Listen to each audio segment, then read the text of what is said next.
எனவேதான் நாம் யோசிக்கின்றோம், குழந்தை சிறிய குழந்தையாக இருக்கிறது, நாம் ஏதாவது தவறு செய்து விட்டது என்றால் நாம் விட்டு விடலாம் என்று யோசிக்கின்றோம். ஆனால் நபி ஸல்லல்லாஹு அலைஹி வஸல்லம் அவர்களுடைய காலத்தில் ஒரு சம்பவம் நடந்தது. அம்ர் இப்னு சலமா ரலியல்லாஹு தஆலா அவர்கள் சிறிய குழந்தையாக இருந்தார்கள்.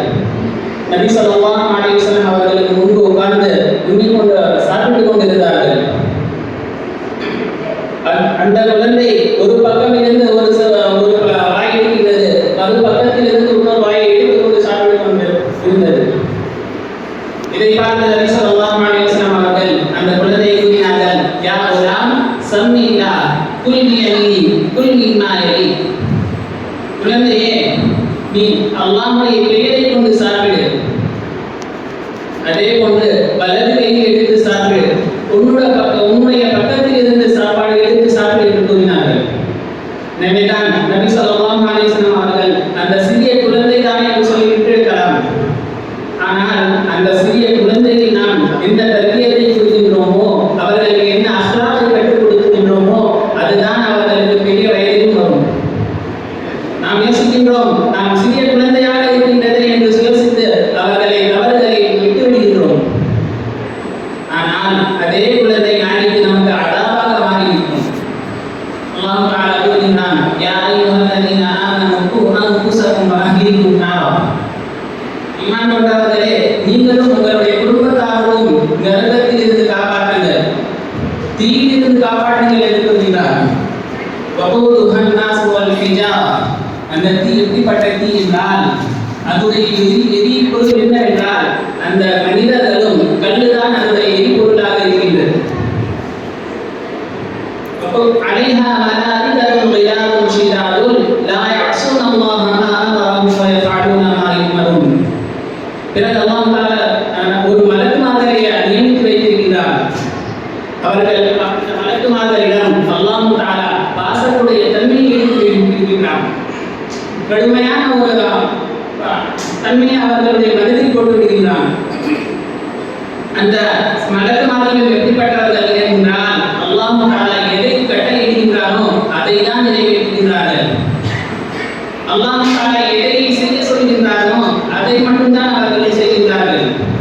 எனவேதான் அல்லாஹ் தஆலா இந்த இடத்தில் யா அய்யுஹல்லதீன ஆமனூ கூ அன்ஃபுஸக்கும் வ அஹ்லீக்கும் நாரா என்று சொன்னார்.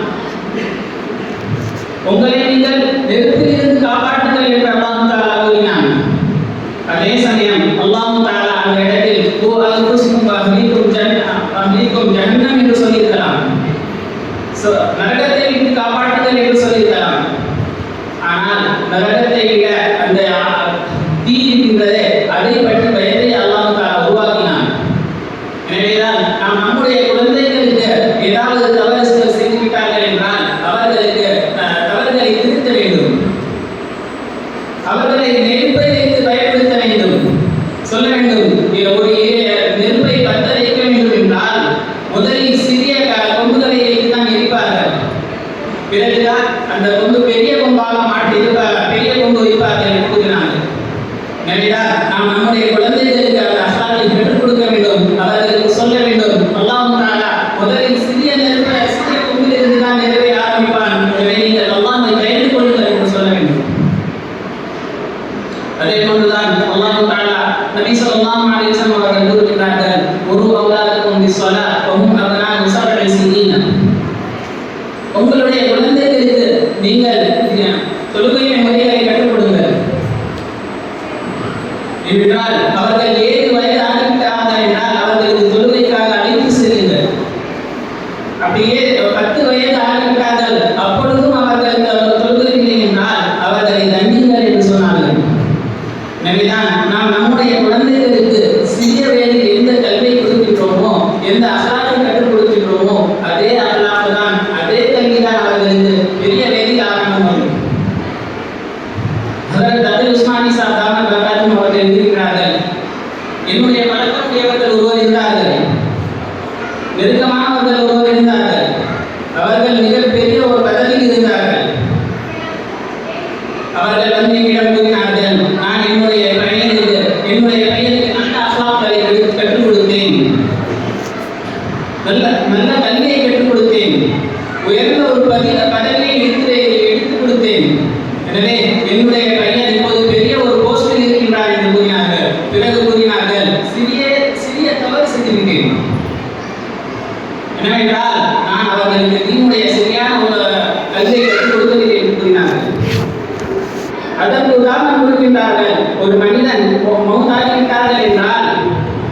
டாக்டரிடம் அவர்களை கன்ஃபார்ம் செய்வதற்காக டாக்டரை அழைப்போம்.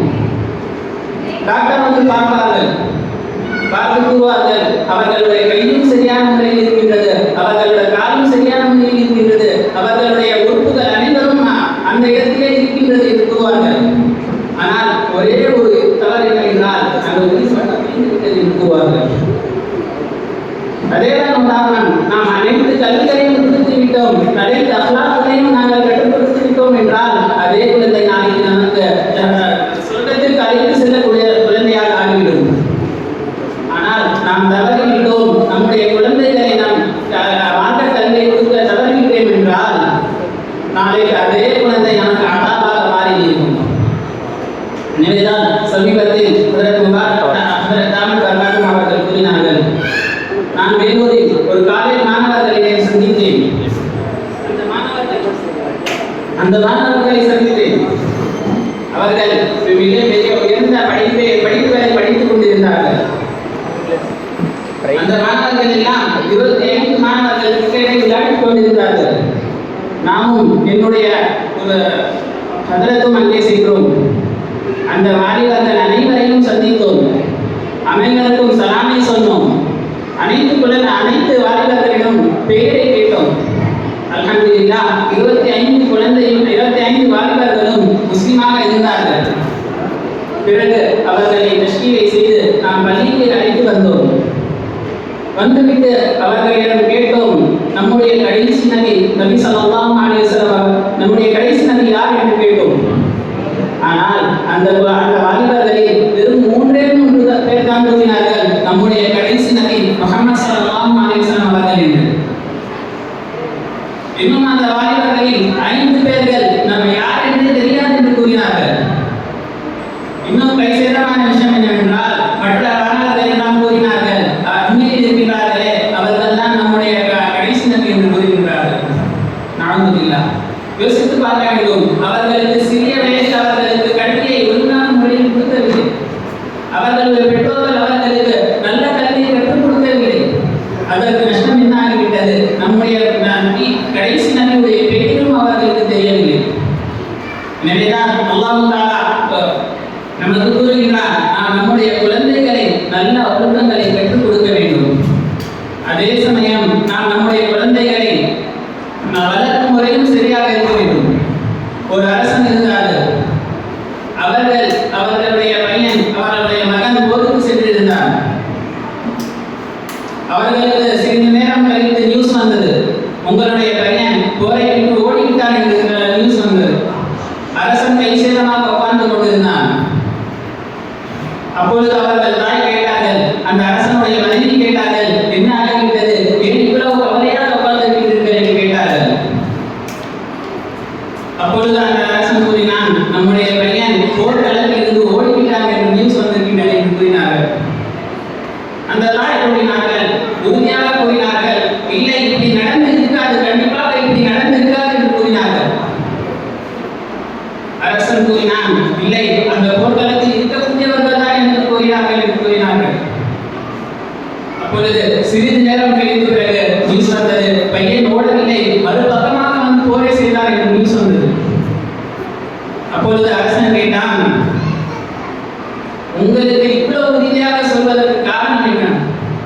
உங்களுடைய மகன் ஓடவில்லை என்று நீங்கள் உறுதியாக சொல்கிறீர்களே, அதற்கு காரணம் என்ன என்று கேட்டார்கள். அப்பொழுது அவர்களுடைய தாய் கூறினார்கள், நான் என்னுடைய அந்த குழந்தையாக இருக்கும்போது நான் பால் ஊட்டும் நேரம் எல்லாம் எப்பொழுதும் ஒருவோட நிலையில் தான் பாலை ஊட்டுவேன். ஒருபோதும் நான் தவறவில்லை, பொது இல்லாமல் நான் என்னுடைய குழந்தையை பால் ஊட்டவில்லை. எனவேதான் அதனுடைய பலன் எனக்கு தெரிந்திருந்தது. எனவே அவர்கள் தவறு செய்ய மாட்டார்கள் என்று தெரிந்திருந்தது. எனவேதான் நான் உறுதியாக சொல்கிறேன் என்று கூறினார்கள். எனவேதான் நாம் நம்முடைய குழந்தைகளுக்கு சரியான முறையில் வளர்த்தோம் என்றால் இன்னும் குழந்தைகளுடைய வாழ்க்கை இருக்கின்றது. எனவேதான் நபி ஸல்லல்லாஹு அலைஹி வஸல்லம் அவர்கள் கூறுகிறார்கள், இதா மாதல் இன்சான் இன்கதா அமலுஹு. ஒரு மனிதன் இறந்து விட்டான் என்றால் அவர்களுடைய அனைத்து அமலையும் நின்றுவிடும். இல்லா தலாத்தன், ஆனால் 3 விஷயங்கள் மட்டும் தொடர்ந்து கொண்டே இருக்கும். ஸலாத்துன் ஜாரியத்துன் இல்முன் யுன்தஃபஉ பிஹா அவ் வலதுன் ஸாலிஹ்.